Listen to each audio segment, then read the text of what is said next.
피부에서 오돌토돌하게 올라오는 것들, 비립종, 편평사마귀, 항관종, 쥐젖, 그리고 피지샘 증식증 이렇게 알아볼 거예요. 비립종은 피부가 이렇게 살짝 볼록한데 가운데 딱 들어있는 그런 모양이에요. 편평사마귀는 말 그대로 울퉁불퉁하지 않고 평평해요. 이렇게 올라와서 위에는 되게 평평한.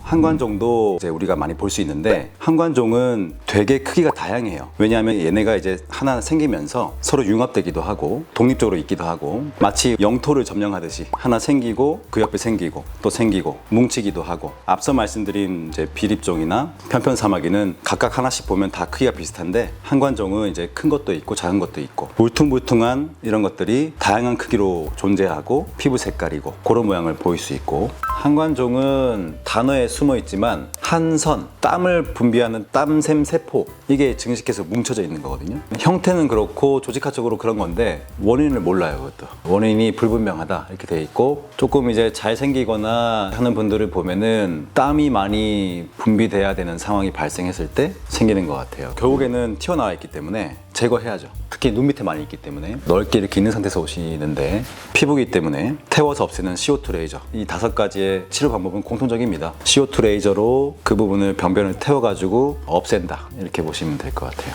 근데 항관종은 5가지 대표적인 질환 중에서 가장 깊어요. 피부 깊숙이. 그래서 제거가 정말 쉽지 않아요. 진피층 저 깊은 곳에 많기 때문에 완벽하게 제거하기는 어렵고, 미용 쪽으로 조금 매끈하게 만드는 정도의 목표를 가져야 될 것 같고, 재발을 또 하죠. 다시 올라와서. 그러면 또 제거를 하는 건데, 굉장히 깊게 있다. CO2 레이저를 이용하는데 조금은 더 깊은 곳까지 치료를 해야 된다 이렇게 보시면 될 것 같아요. 치료 주기는 마찬가지로 발견하는 즉시 해결하면 좋다. 재발하면 또 제거한다. 네, 솔직히 말하면 따로 없고, 그냥 발견하는 즉시 해결해주고. 그리고 쥐젖은 말 그대로 보자마자 알 수 있어요. 약간 느슨느슨한 말랑말랑한 흐물흐물거리는 이런 피부 병변이 이렇게 달랑달랑 거리는 모양을 갖고 있을 때, 이렇게 피부 모양의 몸 형태가 있고, 그리고 아래쪽에 목이 있어요. 목. 피부 평평한 데다가 목이 있고 그 위에 딱 덩그러니 있는 형태. 그래서 얘가 달랑달랑 거리는 그런 형태를 보이고 있어서, 쥐젖의 원인은 그냥 노화, 피부 노화예요. 20대 중반 넘어가면서부터 노화가 시작되고 이제 그러면서 생기는 거죠. 쥐젖은 사실은 정말 쥐의 젖처럼 생겼다고 해서 쥐젖이고, 의학적인 용어는 연성 섬유종이라고 하는 거예요. 근데 이제 쉽게 그냥 쥐젖이라고 부르는 거고, 쥐젖이 가장 많이 생기는 부위가 겨드랑이하고 목이거든요. 달랑달랑 거리니까 뜯고 싶은 마음이 생기는데 절대 뜯으면 안 되고. 치료 방법, 피부가 있고 달랑달랑 거리는 이 쥐젖이 있고, 피부 표면하고 쥐젖의 이 몸통하고 연결해주는 목이 딱 있거든요. 이 목을 딱 치면 되는 거예요.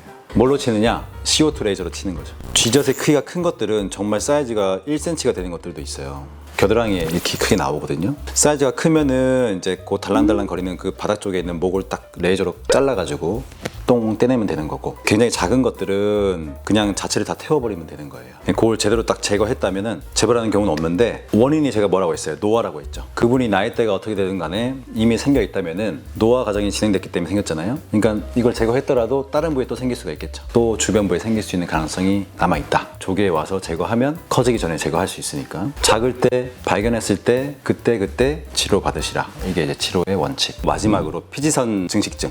약간 상아색 느낌? 아이보리 같은 그런 색깔의 병변인데, 배꼽 모양, 그리고 약간 도너츠 모양, 그렇게 돼 있어요. 볼록한데 가운데가 뽕 들어가 있는, 약간 움푹 들어가 있는 그런 형태를 갖고 있기 때문에 보자마자 알 수가 있죠. 피지샘 증식증은 말 그대로 피지를 분비하는, 피지샘 자체가 증식을 해서 뭉쳐 있는 거예요. 아까 항관종이 땀샘 세포가 뭉쳐 있는 거라고 했잖아요. 마찬가지로 피지샘 증식증은 피지 분비하는 세포가 증식해서 뭉쳐져 있는 거. 예, 이게 이제 원인이고, 그게 왜 뭉치는지는 또 원인을 몰라요. 대표적인 5가지 병변 중에서 유일하게 편편사마귀가 이제 원인이 딱 명확하게 정해져 있고, 바이러스라고. 그 외에는 사실은 원인이 불분명해요. 치료 방법은 또 나오네요. CO2 레이저인데 조금 방법이 달라요. 실제로 형태를 보면 제가 아까 말씀드렸지만 약간 그 도너츠 모양처럼 이렇게 동그랗게 돼 있는데 가운데 퐁 들어가 있는 느낌. 그래서 치료할 때 CO2로 살짝 긁어낸 다음에, 저 같은 경우는 긁어낸 다음에 압출하는 기계 있어요. 코메도라고 해서 이 약간 손잡이 있는 거. 그걸로 이제 CO2 레이저로 긁은 다음에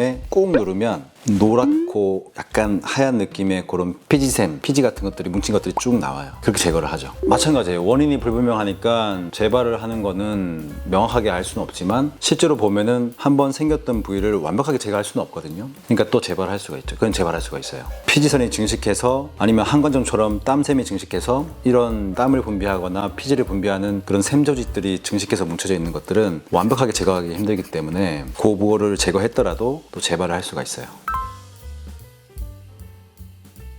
자꾸 만지는 행위를 안 하는 게 중요해요. 얼굴을 자꾸 만지고 잘못 짜고 이런 것들, 뭔가 얼굴 피부에 자극을 주는 행위들, 꼭 손으로 만지는 행위뿐만 아니라 뭐 세안할 때도 너무 세게 막 한다든지 어떤 물리적인 자극이 많이 가해진다든지 이런 것들을 좀 안 하는 거, 이런 게 예방 방법인 것 같아요. 다른 거 없습니다. 일단은 뭐가 얼굴에 났다, 피부 색깔인데 잘 모르겠다, 그러면은 조기 발견, 조기 치료가 중요하기 때문에 오셔가지고 진료 보시고 정확하게 감별 받으시고 적절하게 치료 받으시면 깨끗한 피부가 되지 않을까요? 내 피부를 조금 신경 쓴다고 한다면은 평소에 세안하실 때 거울 보면서 조금은 더 꼼꼼하게 면밀하게 보시고 뭐가 나면은 절대 짜지 마시고, 정체를 모르는 놈을 짰다가 2차 감염이 생긴다든지 짰다가 또 번진다든지 이런 경우가 있기 때문에 병원을 찾으셔가지고 정확하게 진단 받으시고 치료 받으시고, 그런 말씀 드리고 싶고, 네, 오늘 말씀드린 내용은 정말 제가 실제로 진료할 때 많이 궁금해하시고 찾아주시는 내용이거든요. 얼굴에 피부 색깔인데 오돌토돌하게 난 것들이 있다면은 오늘 영상 보시면 그 중에 하나일 겁니다. 그래서 오늘 영상 많은 도움 되셨으면 좋겠고, 다음에는 또 좋은 내용 가지고 찾아오겠습니다. 감사합니다.